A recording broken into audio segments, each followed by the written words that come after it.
Day. Gotcha. Hello there, everyone. My name is Bernadette Smith. Welcome to 5 Things in 15 Minutes, my weekly show where I bring good vibes to DEI. That is good vibes to diversity, equity, and inclusion with a little dash of corporate social responsibility. What I found is that there are lots of news stories about what's going wrong in the world and lots of negative data. But there are also a lot of things going right. That's what I like to focus on. I search for DEI stories that we can be inspired by and learn from. My hope is to inspire you to experiment with some of these inclusive actions and policies within your own organization to help you build a more inclusive world.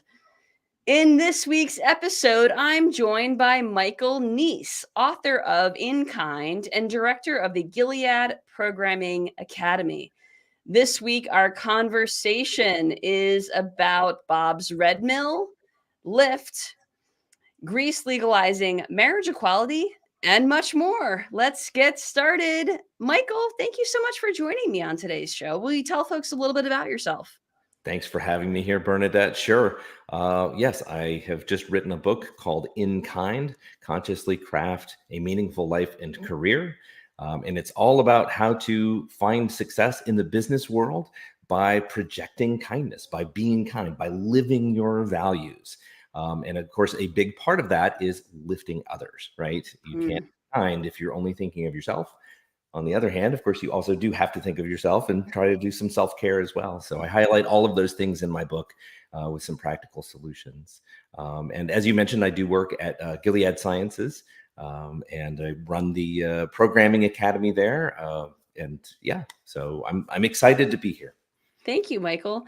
I'm just curious, have you always been kind? Has it always been something that's sort of come to you innately, or was it been a little bit of a journey? I am sure that there are people who are just like looking at the internet and noticing my name and seeing In Kind and going, what does this guy know about kindness, right? Because there's so many times that I think as much as we have these values, as much as we try to live them, we're going to get it wrong sometimes, right? I mean, it's Mhm. just going to happen. But I think that's the beauty in all of it, is that as long as you are well-intentioned, if you step off the path of integrity, that's a great time to note what is the path and how to get back on it. Yeah. So yeah, no, I've gotten it wrong so many times, and I've learned a lot from those lessons for sure.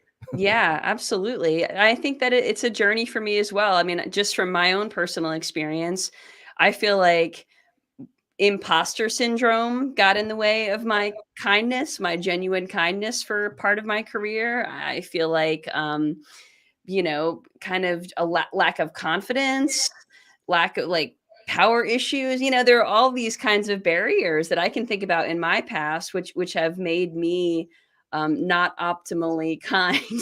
Sure. But the older and wiser we get, I think we can come back to that a little more easily. Oh, absolutely. I mean, I think we're emotional creatures who try to have logic once in a while, and so I think some of those very legitimate emotions are fear of retribution, or fear of being belittled, or having Mhm. unkind actions being exhibited upon us, right? And so, yeah, no, I think it makes sense that we're gonna kind of hide ourselves once in a while and not be the best versions of ourselves.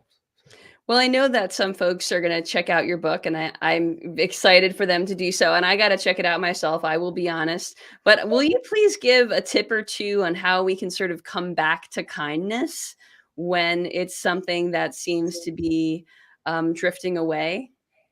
Absolutely. Yeah, the first thought that comes to mind is self-kindness. Hmm. Possible to be at your very best, kindest self if your battery is really low. And so if you've not been getting enough sleep, you've been burning midnight oil, you're not eating right because you feel like you're under pressure to get deadlines, and yeah, then I think it's easy to neglect ourselves. Uh, Sure. I did that and had a very bad health crisis in April of last year while I was writing this book, and I Mm. write about it in the book. So yeah, self-care, I think that's a really big thing. The other idea of using kindness in the workplace that I love telling people about, that a lot of people haven't really thought about, is that kindness is a data collection mechanism, Mm. right? So if I'm kind to you and you're kind back, that's great. We've had the best kind of in-kind interaction. if I'm kind to somebody else and they're not kind back. Mm. Data. It doesn't mean that I have to start turning off my kindness. It means I can still be kind to that person. And then if they're mean again, I can still be kind to that person. It doesn't mean that I'm a pushover. It means that I'm figuring out, is this person having a bad day or a bad Mm. in their lives? Or are they pretty toxic? And is this somebody that I'm going to eventually have to protect myself from? I mean, Sure. throwing mean words at me, they can do that a few times. And it's, I can take a few on the chin. Not a big deal. We're all Mm. strong, can handle a few things. Sure. But it's a great data collection mechanism, and that's one of the reasons that I say, kill them with kindness, right? You Mhm. always keep on offering it out. That's great. I think that that's it kind of goes along with the Dalai Lama and what he says in the Book of Joy, which is about the concept of wise selfish. And that's essentially like the more you give, the more you receive. So, at the end of the day, it's okay to be selfish. For sure. Yeah. So I think that sort of goes along with that. Can you tell us a little bit about your work with Gilead Programming Academy? Sure. Yeah. In the Programming Academy, we act as a talent pipeline for new programmers who are coming into the pharma space, specifically at Gilead. So it's usually new grads. We do also sometimes have interns. So sometimes it's people who are still in the middle of a degree program. And it's really exciting work. I love doing it. One of the big facets of this work is that we always, every single time we always make sure that we have a slate of diverse candidates. We always make sure about that before we make any decisions, because you can find very talented people from all kinds of backgrounds, but Mhm. still you have to look, and you have to know how to look. And so we've gotten really good at that. We have an amazing talent acquisition team. And so I love working with them. So when folks come into the space and they're new employees, do they then go kind of directly into the programming academy if that's their job within their job description, or how does that process work? Yeah, so these are typically very early career folks. So these are folks that we're looking for who have a programming language. Maybe it's SAS programming language. Maybe it's just something else like Python or R or SQL or something like that. And then if they're really truly invested in patient outcomes, boy, do I want to talk to them. And so, yeah, essentially, once they're hired, they just come into our academy. They work with myself and two other chief instructors, and we get them ready. We take 4 to 6 to 8 months to try to get them ready for a programming team, Mm.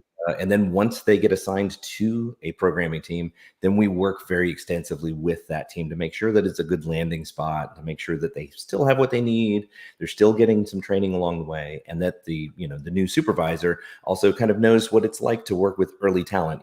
Some of these 25, 26 year olds, it's a different mindset. I'll just say. Sure. Sounds like there could be a little bit of a reverse mentorship happening subconsciously as well. We all learn from each other, for That's sure. great.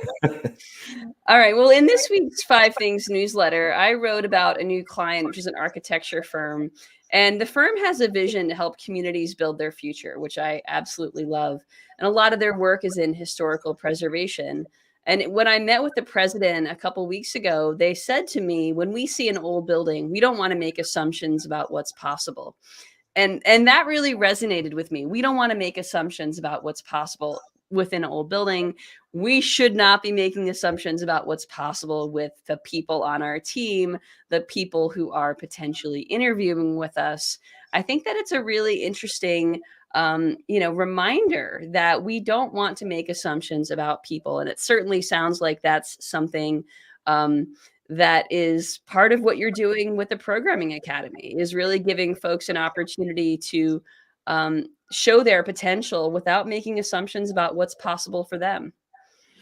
Well, yeah, they come in the door and they are from all different kinds of backgrounds. And it would be so easy to just superimpose my own perspectives and my own attitudes, my own ideas of who they are and what they act like, and all of that. And what I find is that I learn from all of the students who come through the academy every day. I always Mhm. am learning something new.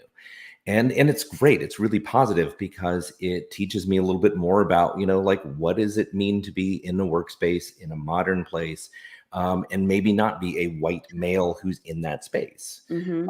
And so, yeah, I think you're right. It is a wonderful idea and attitude that we should be listening a lot, and we should be, gathering that data and trying to understand rather than just make assumptions and make guesses. Yeah, absolutely. And I think that it's also important as you are framing these conversations, especially folks who are trying to influence others on issues of diversity, equity, and inclusion, to come back to your organization's values, to your guiding principles, to the things that are sort of more macro than DEI, because I think there's a way that there's very much a way that's connected. And in the case of this firm, their vision about helping communities build their future is not directly connected to DEI, but it is connected because the future is increasingly diverse. It does require a better sense of equity and inclusion, and so it's all connected. And I think it's important to kind of make those links for folks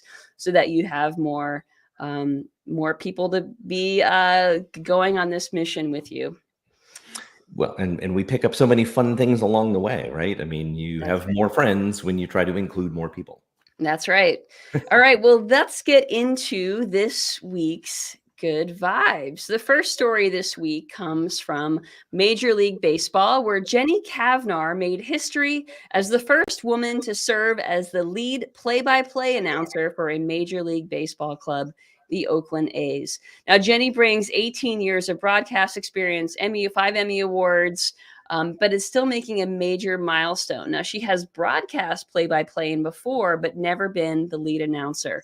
So this is a pretty big deal at a very, very white, very straight sport. Major League Baseball is very, very white and very, very male as well.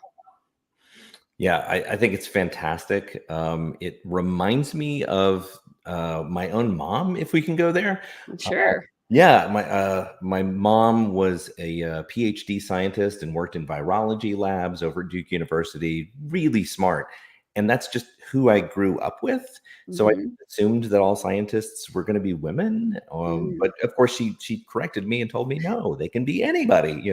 So I think this is just fantastic that Jenny Kavnar is finally getting this pole position, so to speak. Absolutely. And, hopefully she will be a possibility model for other women to come. Got to break these glass ceilings. Great to see the representation. Otherwise, you don't know it's possible. So yeah.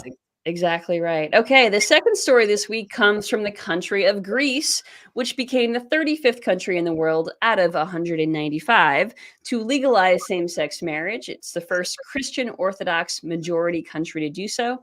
And they've also legalized adoption by same sex couples. Very big deal. And I can imagine there's going to be a lot of fabulous gay weddings on Mykonos. Well, and it's wonderful, right? The idea that humans can be seen in the same ways as each other. It's fantastic. Absolutely. And you know what? People who are longtime listeners will know that there are stories that show up that are like, you know what? It's about damn time. And there are a lot of those stories.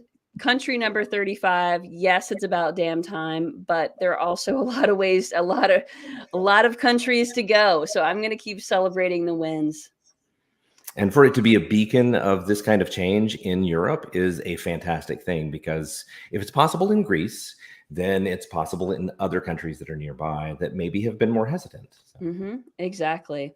All right. The third story this week comes from Mamava, a company that developed lactation pods following the enactment of the Pump Act.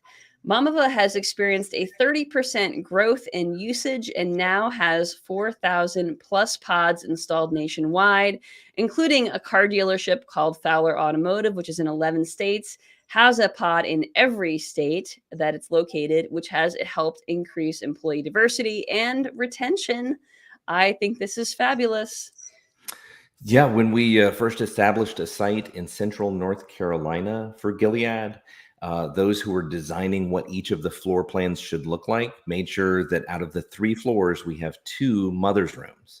that are luxurious, that have a very nice seat and have a sink and a lockable door and a refrigerator and things like that. So yeah, I mean, I think it's critical for everybody's mental health to feel like they're not going to be criticized, they're not going to be judged, that they can just be who they need to be in that moment, and Hmm. not be somehow gendered or somehow have the microscope over them.